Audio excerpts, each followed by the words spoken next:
Hello, everyone. Welcome to HSK Masterclass podcast by Hanyi Chinese School. I'm Vicky, and here I'm with Emily. Hello everyone, 大家好. Today we are diving into a small but powerful word in Chinese that is 在. That's right. 在 is everywhere in Chinese. It means again. You can also hear it from 再见, goodbye. And this 在 also helps to link two verbs in a sentence. Mhm. And so by the end of this episode, you will be able to use 在 naturally in different contexts. Makes your Chinese sound more fluent. Plus, we'll show you how 在 helps you describe sequence of action, which is very useful in conversation. So now we're gonna move on to our dialogue. The setting is me and Emily. We are going to meet in a tea house after a day of exploring. So we're gonna chat about our plans and activities. So I'm gonna start. 今天真开心，我们再去那家书店看看吧。好啊，我还想再买几本中文书。对了，等一下我们再喝一杯茶吧。没问题，我还想再尝尝那个特别的点心。哈哈，你真是爱吃。我先去洗手间再回来。好的，等你哦。Good. After our dialogue, let's move on to our grammar section. Um, Now we're gonna unpack the word 在, such a tiny word but packed with meaning. So first of all, this 在 is the same sound, but not as the same word as doing something. Remember in HSK 1, we see the word 在 and for example, 我在学习汉语. I'm studying Chinese. But this time we are looking at a different 在, means again or once more. Yes, another super common use of 在 is the phrase 再见, which means goodbye, but literally translated is see you again. Very good. So we can see here in the presentation, the example that we have here is 我想再看一遍这部电影. So I want to watch this movie again. So in this one, it shows the hope or expectation of doing something again or meeting again when we use in 再见. So this is more powerful to emphasize something that we want to do again. That's right. There's another use of 在, which is to connect two verbs in sequence, which means then, after that, or next. Let's see the example. 我先做作业，再看电视. First, do your homework, then watch TV. So here, 在 links in two actions. It shows the order in which things happen, and then we put it in the second part, 在, to do it then. Yeah, exactly. One important tip is when using 在 to connect the verbs, you often use 先 before the verb to express first, but 在 itself always means the next step. Very good. So let's see some more examples. For example, we have here is 再说一遍. So say it again. And then we have 再试一次. Try it again. And last we have 再喝一杯, have another drink. So under the banner, please, sorry. Oh, So sorry. under the banner, yeah, we have 再喝一杯. So as you can see here, it is normally we use this 在 before the verb that you want to do again. So you put it before the verb. Yes, notice that 在 is very versatile, appears often in everyday conversation, so it's a must know. So for advanced learner, there is a more formal or written Chinese in 在 can also express a conditional meaning. For example, it means like if blah blah blah, then. So we can see here in the example, it says 你再迟到，我们就不去了。你再迟到 if you do this again, if you are late again, we are not going. Great point. 在 here carries a sense of if happens again, showing its flexibility.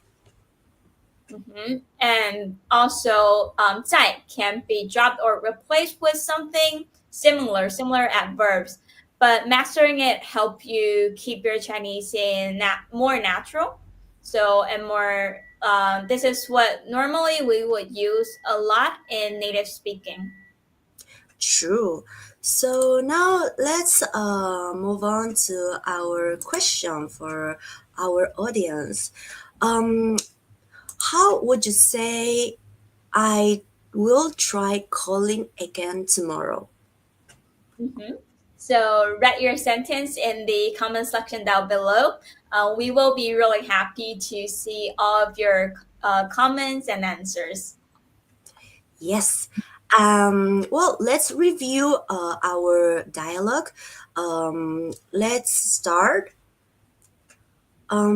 今天真开心，我们再去那家书店看看吧。Today was a really fun day. Let's go to that bookstore again. 好啊，我还想再买几本中文书。Sure, I still want to buy some more Chinese books. 对了，等一下，我们再喝一杯茶吧。By the way, let's have another cup of tea later. 没问题，我还想再尝尝那个特别的点心。No problem. I also want to try again that special sweet. 哈哈，你真爱吃。我先去洗手间，再回来。哈哈，You really love eating. I'll go to the bathroom first, then come back. 好的，等你哦。Okay, I'll wait for you. Thank you. Oh, thank you, Emily, for being so nice. Remember to pay for the cup of tea, okay? Yeah, sure, sure. Okay, so if you're enjoying this episode and find it very useful, don't forget to give us a like, subscribe, and what So else? be sure. Mm-hmm. We could also visit our website, hanyuchineseschool.com, and try a free class. The first class is gonna be free. You can see all of our materials, how we teach. You can meet all these nice teachers like Vicky and I. Yes, So feel free to practice with us, and let us know. Let us know whatever you need and which kind of level, all sorts of things that you would need, because it can be a one-on-one course. It can also be a group course. So depend what you like. exactly. And don't forget to share today's episode so your friends also can learn Chinese. So let's move on to our cultural section. Yes. So today we are gonna explore something really special. I would say a really special concept in Chinese that is something that you will not be able to see in person, but it's something sentimental. So that is what we call face. In Chinese, it's miànzi, miànzi. So it's really tricky for Western people to understand. Of course, the word face is like here, the face. But the thing that we're talking right now is not about the appearance. So, what can we say about this, Vicky? Help me out here. Yeah, sure.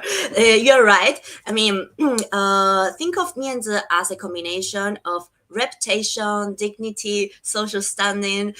It goes way beyond that. It means to maintain respect and harmony, not just for yourself, but for everyone involved. So, 面子 is something you really use in Chinese culture.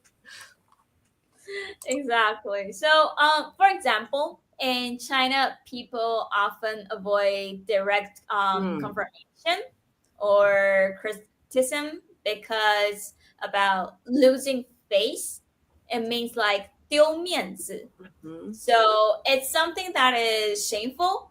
For example, you don't say it directly to a person that he's not funny, he's not interesting. You don't say things like that. You say it in a more respectful way so that they will still have their dignity in front of everyone. Yes, that's right. If you've noticed in conversation in China, people tend to be, like you say, very indirect or polite. So instead of saying, "Oh, you are wrong," they might say, "Oh, maybe there's another way to look things," and so you both save face, like you keep the 面子. Exactly. So, here's a cool culture fact. Like in business meeting or social events, compliments are often given like we have a technique to give these kind of compliments. Sometimes even if they seem like exaggerating, we still give them like a lot to help people build their face, to build their dignity, something like that. Yes, and it's not just individuals. Like companies and even government think about 面子 when making important decisions or public statements. So maintaining like dignity and the image is vital. True. If the company consider more about their reputation, Mhm. they will keep on doing good things to maintain their whole company to have a good image. So another interesting point that is also an idea of giving face, like 给面子, 给面子, which means showing respect or honoring someone in a social setting, not just in private, it's like in public, between a lot of people. So in this way, we can strengthen our relationship and build trust. Yes, for example, inviting someone to important events or publicly praising their achievements is a way of giving face, like 给面子. Mhm. So this is our to protect face. It's also linked to the border Chinese value of social harmony. So which where the community's peace and is taking a priority because we want everyone to feel peaceful, to feel like everyone is having love. So we don't do things like really directly to make ashamed people. Exactly. So sometimes Chinese people may avoid saying no directly or use a softer language to keep the harmony in the atmosphere. Mhm. So one more fascinating note: face culture influence how gifts are given. how favor are asked for, and even how feedbacks is delivered. So basically everything. So, if you ever visit China, understanding miànzi will really help you to navigate social situation much more smoothly, and of course, avoid any awkward moments. Exactly. So when you come to China, you see people, you understand Chinese, and you see people talking in a way that you feel like, why do they need to talk like this? Mhm. Normally, it's because not to shame people publicly or just to give them more face, more respect. So remember, when learning Chinese, you're not just learning the language. You are also stepping in into the whole society and this kind of culture. Yes. Well, let's move on to our question we made to our audience. How would you say I will try calling again tomorrow? Mhm. So the correct answer is 我明天再试试打一次电话. So you put again 在 in front of the verb. Try again. Try. Exactly. Great job if you did it right. If not, don't worry, everyone makes mistakes. We are here to learn. Exactly. So now it's your turn to write a sentence using 在. You can talk about trying to do something again or connecting two actions. Yes, it can be about anything, like a task, a plan, or something fun. We will read your sentence, so don't be shy. Mhm. Feel free to leave us a comment. Yes, so let's review what we learned today. Today we learned many uses of 在, how to say again, when we say 再见, goodbye, and also to connect verbs to show sequence. What else? We also explore the fascinating concept of miànzi, which it's all about respect, dignity, and keeping the society harmony in Chinese culture. Yes, so that's all for today. Don't forget to like our today's video, subscribe, share this episode, and what else, Emily? Also, visit our website and share this podcast to anyone that is learning Chinese. We have our podcasts in all kinds of different platforms. We have in Spotify, in YouTube, in Apple Podcasts. So feel free to listen to any kind of platform that suits you. Yes, that's all for today episode. Let's meet in our next episode next week. So, Okay. 再见, everyone.